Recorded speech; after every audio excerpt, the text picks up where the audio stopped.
অনেক মানুষের নাকি বিদেশে অনেক বাড়ি আছে, তারা বিভিন্নভাবে বাড়ি বানাইছেন, তাদের এক ধরনের শান্তি।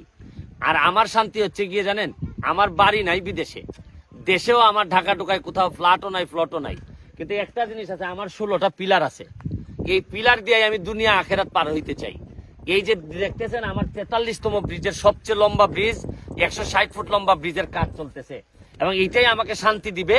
এবং ধরেন যাদের বিদেশে বাড়ি আছে আর আমার আছে 16টা পিলার, আমরা দুইজনেই যদি পৃথিবীতে যখন থাকবো না আমরা, তখন কিন্তু একটা শান্তি নিয়ে যাব যে এই পিলার দিয়ে আমার ছেলে মেয়েরা না, এই পিলার দিয়ে আমার এলাকার মানুষরা আসা যাওয়া করবে, এই ধরনের বাচ্চারা আসা যাওয়া করবে, এইটা হবে আমার শান্তির জায়গা।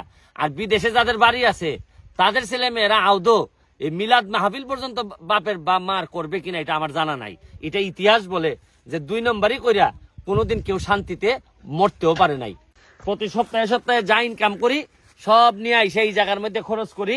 আমার কাছে মনে হয়েছে যে এই এলাকায় জন্মাইছি তো আমার দায়িত্ব আছে, শুধু লুটপাট করা দায়িত্বের মধ্যে পড়ে না, দায়িত্বের মধ্যে পড়ে আমি বঙ্গবন্ধুর আদর্শের সৈনিক হিসাবে আমার এলাকার যত কষ্ট আছে সব কষ্ট আমি ধারণ করি, যতটুকু আমার সামর্থ্যের মধ্যে আছে।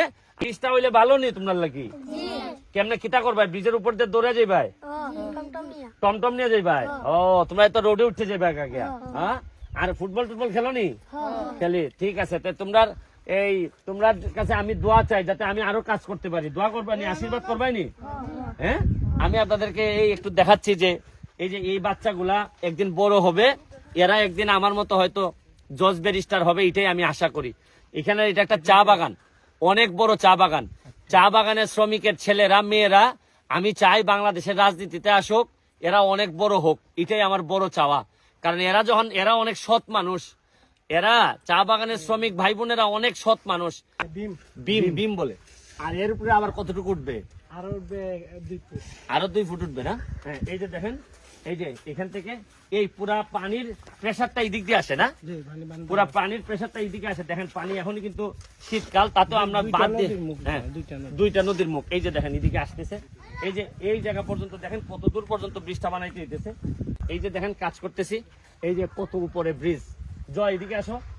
জয় হচ্ছে গিয়ে সে আমার মাধবপুরের এই জায়গার কাজটাতে সে প্রথমেই নিয়ে আসছিল, সে আমারে, তাকেও ধন্যবাদ জানাই। ভালো আছো? হ্যাঁ, এই হচ্ছে কি আমাদের, বারবারই বলছি, বিশ্বাস করেন এই আমেরিকাতে বেগমপাড়ায় বা কানাডাতে 9টা 10টা 12টা বাড়ি থাকার চেয়ে জীবনে মানুষের জন্য 16টা পিলার বানাই দিয়ে যান। 16টা পিলার না পারেন 8টা পিলার বানাই দিয়ে যান, দেখবেন যে কিভাবে সোনার বাংলা হয়।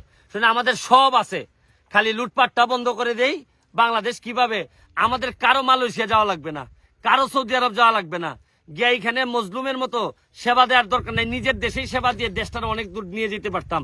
বঙ্গবন্ধু বেঁচে থাকলে আমাদের এত কষ্ট করা লাগতো না। আমি বিশ্বাস করি যে আমরা এখনো বেঁচে আছি, তার আদর্শ যারা ধারণ করি বাংলাদেশটা আগাই নিতে চাই। আপনারা সকলের সহযোগিতা চাই, তরুণ জেনারেশন যাদের, তাদের সহযোগিতা চাই।